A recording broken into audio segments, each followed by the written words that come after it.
Welcome to this explainer.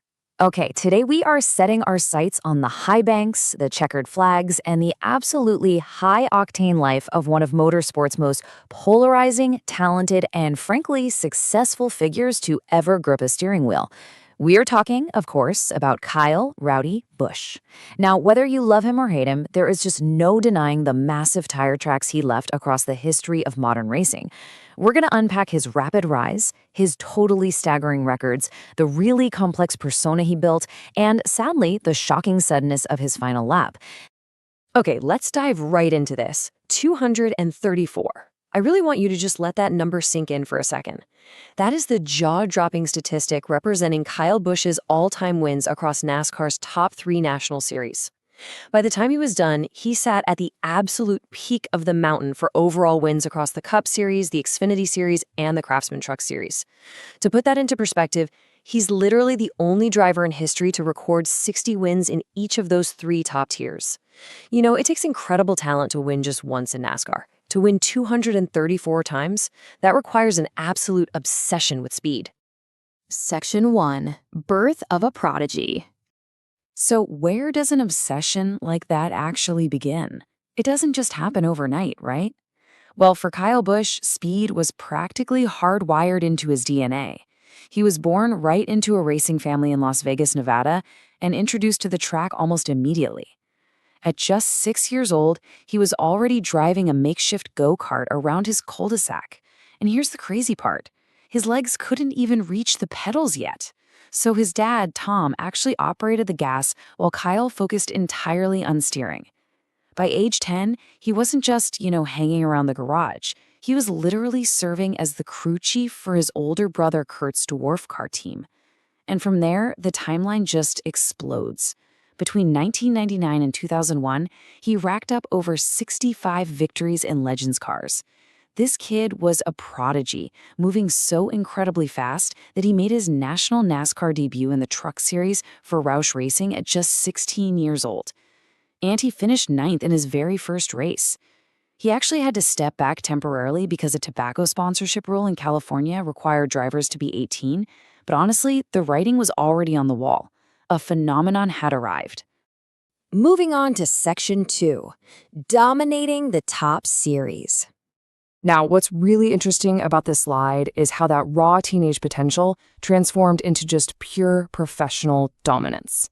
As Kyle hit his 20s and 30s, he didn't just participate in NASCAR's highest levels, he totally took them over. At the absolute pinnacle of the sport, the NASCAR Cup Series, Kyle captured the ultimate crown twice, first in 2015 and then again in 2019. But his dominance wasn't just a Sunday afternoon thing. He also took home the NASCAR Nationwide Series Championship, which is now Xfinity, back in 2009. But honestly, perhaps even more impressively, he wasn't just an elite driver, he was an elite team owner too. Driving for and managing his very own team, Kyle Busch Motorsports, he secured a staggering 7 owners' championships in the Craftsman Truck Series between 2010 and 2019. He was literally mastering the sport from both the driver's seat and the pit box. Which brings us to another completely astounding number, 19. This represents his series record of 19 consecutive seasons with at least one NASCAR Cup Series win. From 2005, when he was just a 20-year-old rookie taking the checkered flag in California, all the way to 2023 at Gateway driving for Richard Childress Racing. I mean, think about the massive changes in the cars, the rules, the competitors, and the tracks over nearly 2 decades. Through all of that, Kyle Busch found victory lane every single year. The level of consistency required to achieve that is just almost unfathomable. Section 3. The Rowdy persona. Look, you don't accumulate 234 wins in 19 consecutive winning seasons by being quiet and passive. Throughout his career, Kyle picked up quite a few colorful nicknames that really reflected this complex human element and the super aggressive on-track character that he just fully embraced. Some were kind of playful, like Shrub, which was a nod to being the younger brother of Kurt Busch, like a small bush, right? Then there was Candyman, owing to his really iconic long-time sponsorship with Mars and M&M's. Later on, he picked up Kyle Kush from a sponsor, and the fiercely self-proclaimed KFB. But the one that really defined him, the one that became his entire brand, was Rowdy. Inspired by Rowdy Burns, the aggressive antagonist from the 1990 racing movie Days of Thunder, Busch adopted the moniker and, honestly, the attitude to match. He totally leaned into the boos from the crowd, famously taking theatrical bows right on the start-finish line, and he drove with this relentless, take-no-prisoners aggression that made him an absolute box office draw every single weekend. But, that rowdy nature did sometimes bleed into his life outside the track, presenting a man of some pretty striking contrasts. So the crucial point here is that Kyle was a deeply multifaceted individual. On one hand, he faced some highly publicized legal missteps, like a 2011 citation for driving a test car 128 miles per hour in a 45 mile per hour zone in North Carolina, or his 2023 arrest in Mexico for carrying a handgun, which he stated was a mistake just due to being totally unaware of local laws. Yet countering all of that was this massive quiet philanthropy.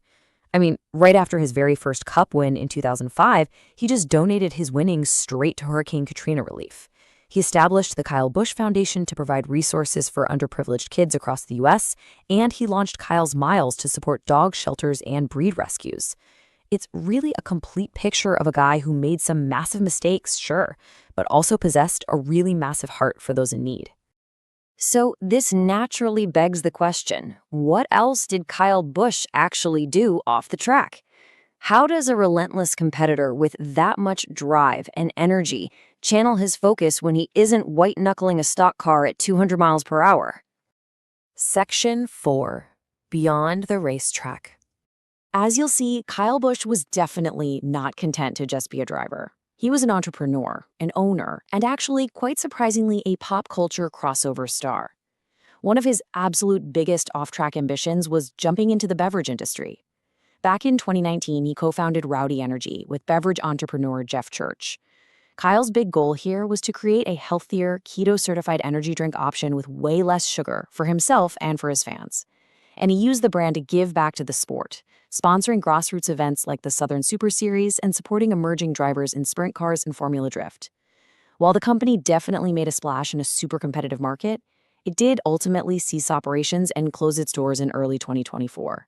But still, it really showcased his incredible drive to build businesses totally from the ground up.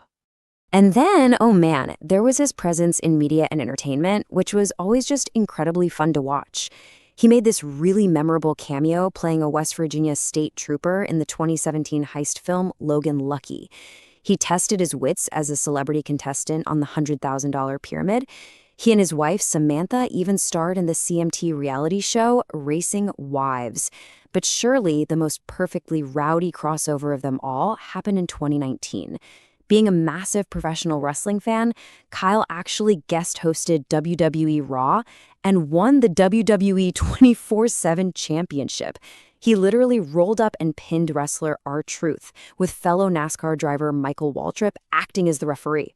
I mean, no way, right? It was just pure entertainment and proved he knew exactly how to play to a crowd. Section 5. A sudden finish. Now, for all the speed and all those larger-than-life moments, we sadly have to delicately walk through the events of May 2026. It was a sudden finish the motorsports world absolutely never saw coming. Kyle was actively racing, and he was still winning. On May 10th, he drove to an 8th-place finish in the Cup race at Watkins Glen, though he did note he was battling a pretty severe sinus cold at the time. Just 5 days later, on May 15th, he captured his final NASCAR victory in a Truck Series race at Dover. He was fighting through what he called a substantial cough, but he was still getting right behind that wheel. Then tragically, on May 20th, he was found unresponsive while testing in a racing simulator and rushed straight to the hospital. The very next day, May 21st, he was officially withdrawn from the upcoming Coca-Cola 600, and just hours later, at the age of only 41, Kyle Busch passed away from a sudden and severe illness. In less than 2 weeks, he went from competing at the absolute highest level of global motorsports to being suddenly gone. Back in 2023, Kyle was officially named one of NASCAR's 75 greatest drivers. It was an honor that felt almost like a formality, honestly, given his resume. But his sudden loss leaves us with a really profound question to think about. How will history ultimately weigh the unforgettable Rowdy legacy? Will it be the 234 trophies?